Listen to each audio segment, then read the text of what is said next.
Hello and welcome to my channel. My name is David Novak. I'm going to try to read some more quotes from this book, Last Words from Montmartre by Miaojin. I'm not sure if that's how you pronounce the author's name. It's just a guess. I've bookmarked some passages, and I will do as I did in my previous video, which is just edit out the long gaps where I am hunting for the text and trying to remember what I was thinking about. I've moved on. I finished this book and have moved on to something else. So my mind has jumped into, actually, where is it? My mind has now jumped into this. So it's a whole different milieu. But I will try to bring myself back to this story, if you will. And there was one quotation from the last video that I had intended to read, and then I missed it because I had put the bookmark in at the bottom of the book instead of the top, so I didn't catch that. So let me read you this. Yes. I've already had a love that purifies everything. Real love isn't something directed at a particular individual. It's a kind of inner capacity. It's something that must already dwell within oneself. It's a very interesting reflection that she made. Now, when I came across this next part, I was a little bit flabbergasted. Earlier in this year, I read Memoirs of Hadrian by Marguerite Yourcenar, and she quotes from that book.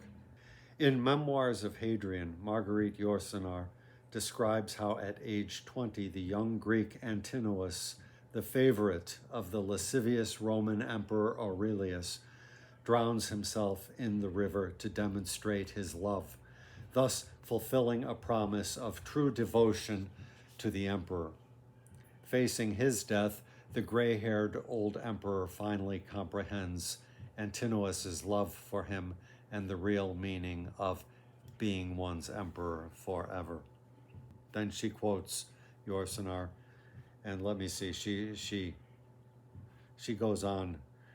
Antinous was not the only one to use death to fulfill his promise of eternal love to Aurelius. Yourcenar dedicated Memoirs of Hadrian to Grace Frick, her companion of 40 years on a deserted island in the North Atlantic.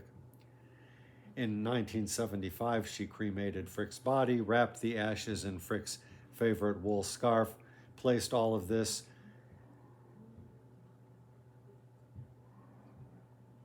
typo here, I think, placed all of this in an Indian woven basket that Frick loved and buried her in one final gesture of eternal love. And then she continues, this purports to take the form of letters to her loved one. Even if you've already abandoned me, I want to act with the beauty of Antinous and Yourcenar. I am too greedy for life. Only this kind of beauty can be the crowning laurels of my existence. I want this crown of laurels so much so as to be beautiful as Antinous and Yourcenar.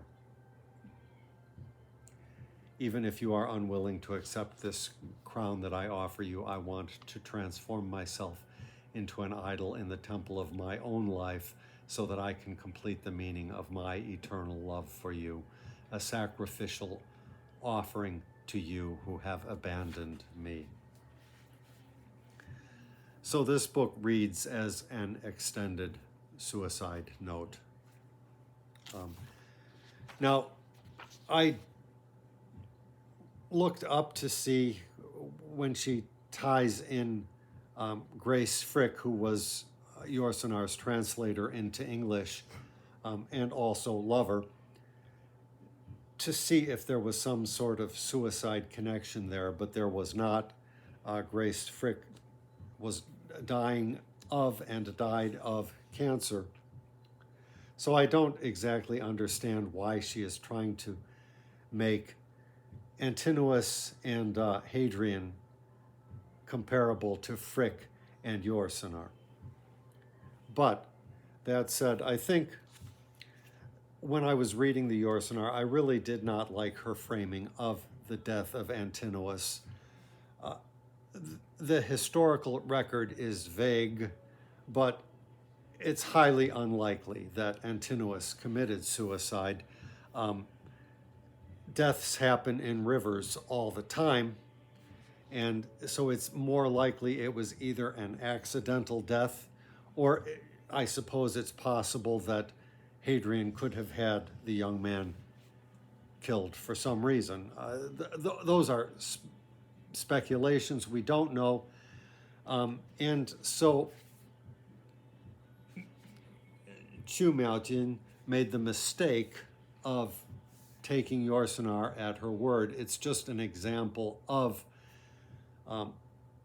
bad or fanciful or romantic thinking, which did Yourcenar herself no harm, of it having deleterious repercussions in the real world.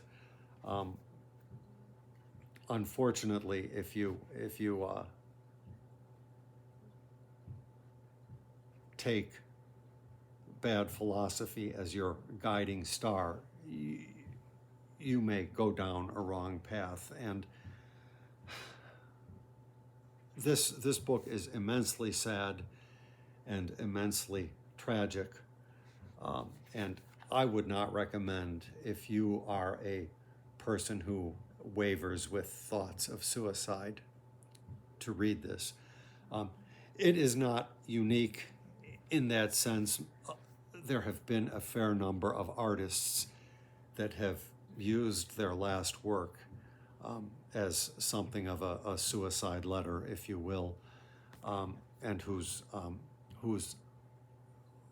final bouts with the demon gave their last work a special power. And this is an incredibly powerful book, don't get me wrong.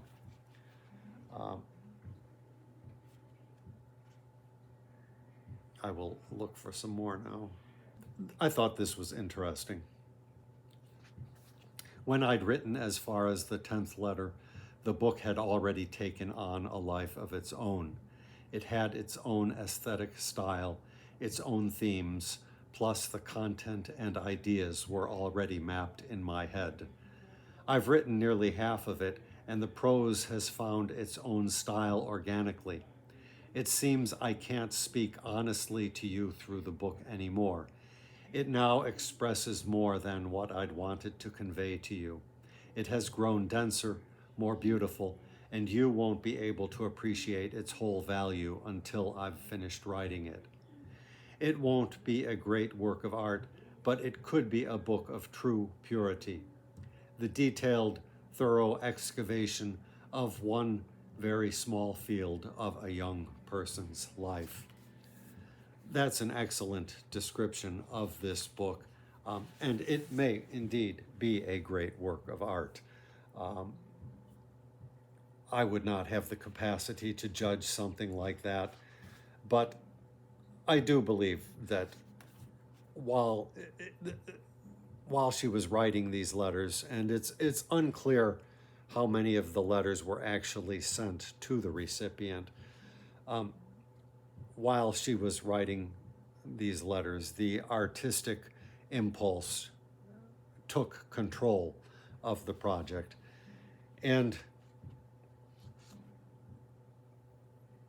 art, if you will, transmogrifies its rude materials inevitably.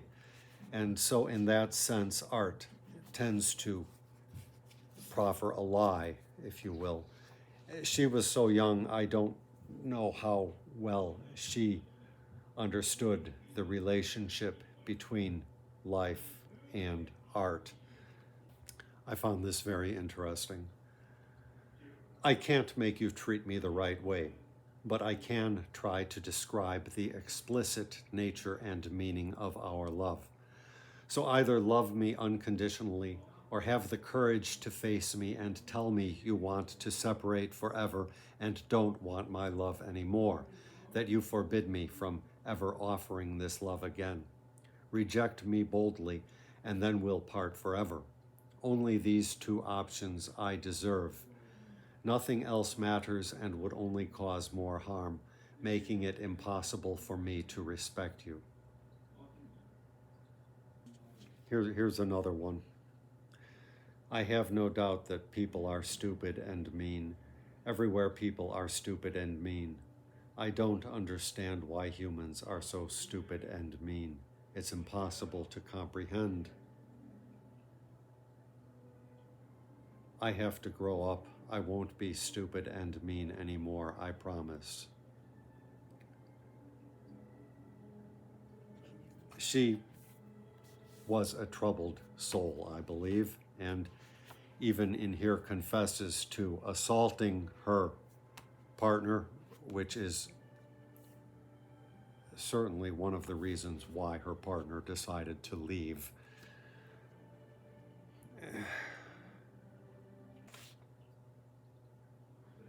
I'm not really sure what I had picked out from this to read, but this little passage makes explicit her intentions.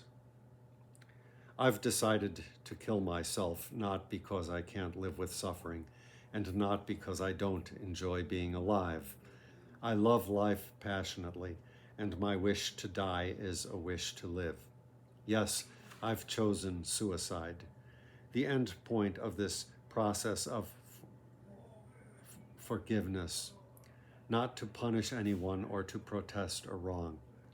I've chosen suicide with a clarity I've never possessed before, with a rational resolve and sense of calm, in order to pursue the ultimate meaning of my life, act on my belief about the beauty between two people. I take complete responsibility for my life, and even if my physical body disappears upon death, I don't believe my spirit will disappear. As long as I have loved people fully in this world, loved life fully, then I can be content fading into nothingness. If I'm using death to express my passion for life, then I still don't love her enough, don't love life enough, and I will reincarnate in a different form to love her and be part of her life. So the death of my flesh really doesn't mean anything, doesn't solve anything. It's very hard reading. I affirm anybody's right to commit suicide, but I wish she had found another way to resolve the issues that were plaguing her. She writes to a friend in Tokyo, "Is my death worth it? Worth your collapse? Worth the collapse of my parents? Worth the collapse of everyone who loves me? Worth being pitied by all those who know my temperament and talent? Is it worth it? So many tears." Eliminating the personal name.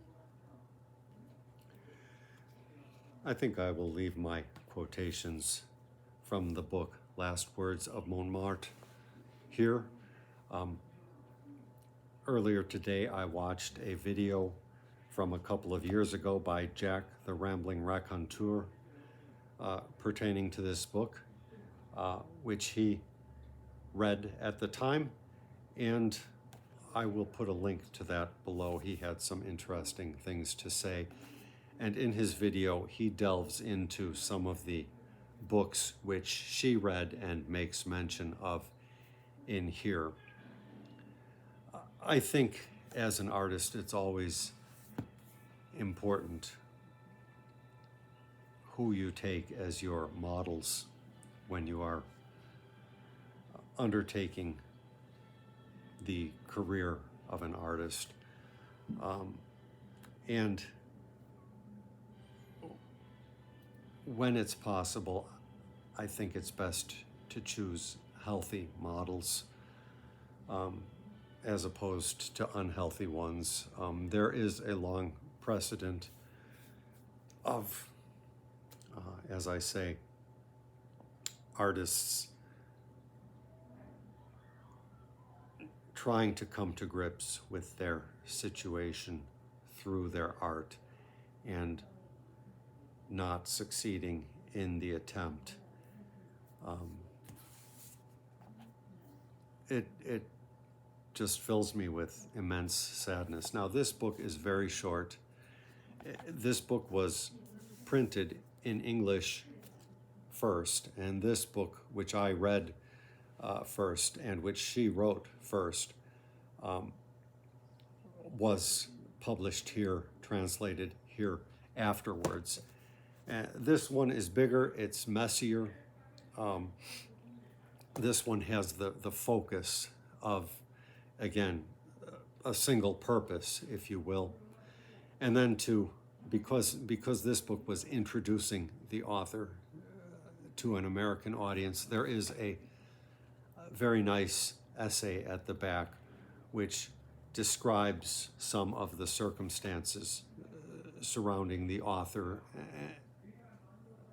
her life and her works.